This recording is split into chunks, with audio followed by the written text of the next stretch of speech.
కంచిగచ్చిబౌలి భూములను అయితే వదులుకోవడానికి తెలంగాణ ప్రభుత్వం సిద్ధంగా లేదు. దాన్ని అడవిలాగా ఉంచడము, అక్కడ జంతువుల్ని కొనసాగించడం, అక్కడ చెట్లు ఉంచడము. న్యాయస్థానానికి ఇప్పుడు నివేదిక ఇవ్వబోతున్నారు.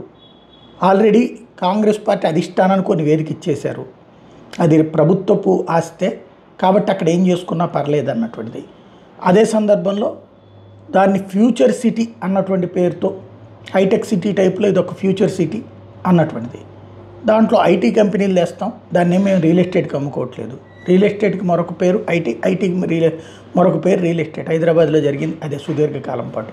ఇప్పుడు ఓవరాల్గా చూసుకుంటే ఈ మొత్తం ఎపిసోడ్లో ఎప్పుడైతే ఐసిఐసిఐ నుంచి అప్పులు తీసుకున్నారని తెలంగాణ రాష్ట్ర సమితి అలియాస్ భారత రాష్ట్ర సమితి డిసైడ్ చూపెడితే అబ్బెబ్బే అదేం లేదని చెప్పేటటువంటి ప్రయత్నంలో భాగంగా వీళ్ళు లేదు బాండ్లు అయితే తీసుకున్నాం 10,000 రూపాయలు, అది ఐసిఐసిఐ కుదవబెట్టి ఆ 10,000 కోట్లు తీసుకుపోయి రైతులకు ఇచ్చేసాం అంటూ వాళ్ళు అప్పు తీసుకున్న ఒక విషయాన్ని, బయటికి చెప్పని విషయాన్ని ఒకటి బయట పెట్టారు. నెంబర్ 1, అది దీన్ని తాకట్టు పెట్టినా కాదా అంటే పెట్టలేదు అన్నటువంటి ఒక లెటర్ అయితే ఐసిఐసిఐ పేరుతో రిలీజ్ అయ్యి ఉన్నది.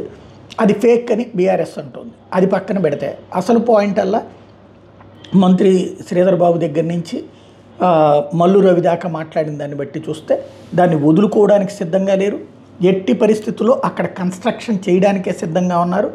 ఎందుకంటే 1 ఎకరం ఇంటూ 100 కోట్లు వేసుకున్న 400 ఇంటూ 100 కోట్ల రూపాయలు, అందులో 10% ప్రాఫిట్ అయినా పండగే.